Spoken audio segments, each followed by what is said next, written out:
हे अर्थसंकल्पीय अधिवेशन आहे। 6 मार्चला राज्याचा अर्थसंकल्प मुख्यमंत्री मांडणार आहेत।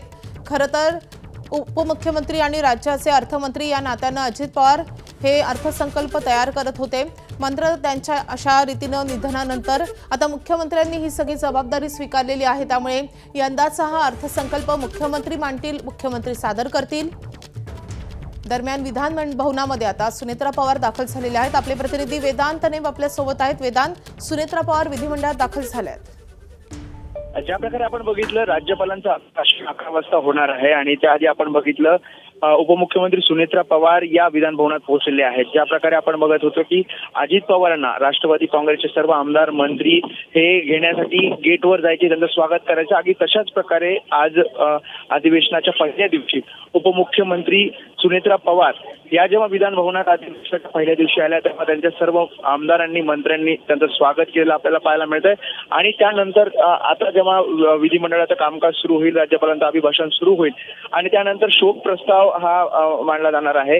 त्यामध्ये सुद्धा आपण बघतोय सुनेत्रा पवार या उपस्थित राहणार आहेत आणि पहिल्यांदाच म्हणजे ज्या प्रकारे आपण बघितलं काल महायुतीच्या पत्रकार परिषदेला त्यांनी संबोधित केलं, त्यानंतर आज अधिवेशनाच्या पहिल्या दिवशी आपल्याला सुनेत्रा पवार आलेल्या पाहायला मिळतात आणि राष्ट्रवादी काँग्रेसचे सर्व आमदार मंत्री त्यांच्यासोबत पाहायला मिळतात।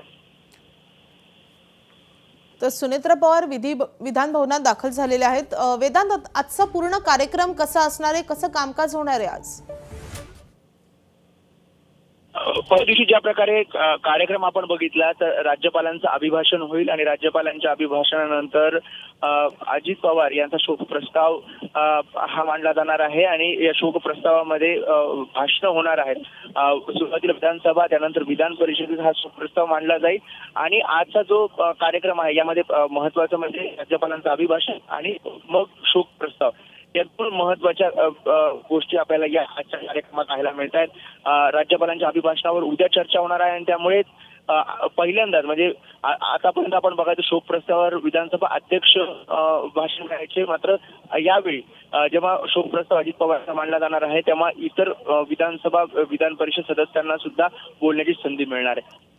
खरं तर वेदांत, हे अधिवेशन असं गेल्या 35 वर्षांनंतर पहिलंच अधिवेशन असणार आहे जिथे अजित पवार नसतील। कारण अधिवेशने बऱ्याचदा अजित पवार गाजवायचे त्यांच्या भाषणांनी, ते विरोधी पक्षनेते असतानाही आणि मंत्री असतानाही। आता या अधिवेशनात अजित पवारांची उणीव भासणार आहे, त्या अर्थाने हे अधिवेशन किती महत्त्वाचं आहे? त्या प्रकारे काल सुद्धा मुख्यमंत्री उपमुख्यमंत्र्यांनी अजित पवारांच्या आठवणींना उजाळा दिला।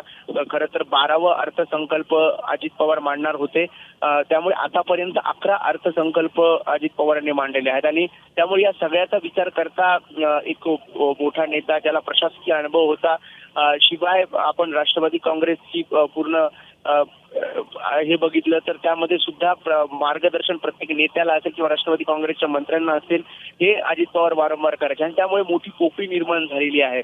सुनेत्रा पवार यांच्यावर आता ही सगळी जबाबदारी आहे। या अर्थसंकल्पीय अधिवेशनात मुख्यमंत्री अर्थसंकल्प मांडणार आहेत, मात्र एकीकडे मंत्र्यांना मार्गदर्शन असेल किंवा मग पक्षाची भूमिका असेल ही आता उपमुख्यमंत्री सुनेत्रा पवार यांना ठरवायची आहे। त्यामुळे मोठी जबाबदारी सुनेत्रा पवार यांच्यावर येऊन टिकली आहे। तर आपण हे दृश्य पाहतोय, मुख्यमंत्री विधान भवनात दाखल झालेले आहेत आणि दुसऱ्या दृश्यांमध्ये आपण पाहतोय उपमुख्यमंत्री सुनेत्रा पवार या देखील विधिमंडळ परिसरात दाखल झालेल्या आहेत। वेदांत, या संदर्भातले सगळे अपडेट तुझ्याकडून जाणून घेत राहू। सध्या धन्यवाद या सगळ्या सविस्तर माहितीसाठी।